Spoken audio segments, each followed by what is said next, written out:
ኢትስ ኖት ደን አላለቀም። ሕይወት እንዲህ ይቀጥላል። ቃላት በሰው ልብ ውስጥ ኃያል ናቸው። ቃል ያፈርሳል። ደግሞም ቃል ሰውን ከወደቀበት አንስቶ የማይቻል የተባለውን እውን ያደርጋል። በአርሰናል ቤት የሆነውም ይህ ነው። ባለፉት ተከታታይ ሳምንታት ቡድኑ በቦርንመዝና በማንቸስተር ሲቲ ተረድቶ ተስፋ ቆርጦና አንገቱን ደፍቶ በነበረበት በዚያ በፈተናው ወቅት ጀግናው ዴክላን ራይስ የቡድን አጋሮቹን የልብ ስብራት ተመልክቶ በታላቅ ወኔ ጮኸ። ሄይ ኢትስ ኖት ደን አላለቀም። ቀላል ትመስል ነበር።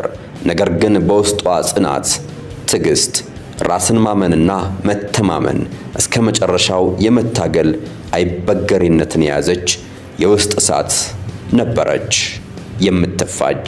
ይህ የራይስ መሪነትና ቃል በፈጠረው ታምር አርሰናል ሽንፈቱን ጠግኖ ጎል ሳይቆጠርበት ተከታታይ ድሎችን አስመዝግቦ ወደ ስኬት ማማው ተመለሰ። መመለስ ብቻ አልነበረም። ከ22 ዓመታት በኋላ የእንግሊዝም ሻምፒዮን ሆነ። ከትላንት ምሽት ጀምሮ የዴክላን ራይስ ንግግር በታሪክ ውስጥ ስማቸው ከደመቁ ታላላቅ ሰዎች ሐሳብ ጋር ተሰልፏል። ከኔልሰን ማንዴላ እስኪሳካ ድረስ ሁሉም ነገር የማይቻል ይመስላል።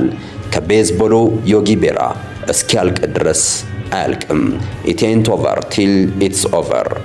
እናም ከዊንስተን ቸርችል ስኬት መጨረሻ አይደለም፣ ውድቀትም ጥፋት አይደለም፣ ዋናው ነገር ትግሉን የመቀጠል ድፍረቱ ነው ከሚሉ ታሪካዊ ንግግሮች ጋር አንድ ሆኗል። ከእግር ኳስ በላይ ለሕይወታችንም ጭምር። ሰው በሚደክምበት ጊዜ ጡንቻው ብቻ ሳይሆን መንፈሱም ይደክማል። ዛሬ ባለማችን ብዙ የተሰበሩ ልቦችና ተስፋ የቆረጡ ነፍሳት አሉ። እነዚህ ሁሉ የሚፈልጉት ገንዘብ ብቻ አይደለም፣ የሚያነሳሳና የሚያበረታታ ትክክለኛ ቃል እንጂ። አልችልም የሚል ሰው መንገዱን በራሱ ይዘጋል። እሞክራለሁ የሚል ግን ለራሱ የስኬት በር ይከፍታል። ያጋጠመህ ውድቀት እንጂ የሕይወት ጉዞ ገና አላለቀም። ህልምህ አልሞተም፣ ተስፋህም አልደበዘዘም። በአርሰናል ቤት ኢትስ ኖት ደን ወደ ደን ኢትስ ኦቨር ተቀይሮ ዋንጫው እንደተሳመ ሁሉ አንተም በሕይወትህ ድል ታደርጋለህ። እርስዎ በሕይወትዎ ተስፋ ሊቆርጡ ሲሉ ብርታት የሆኑት ቃል የትኛው ነው? ኮሜንት ላይ ያስፍሩልኝ።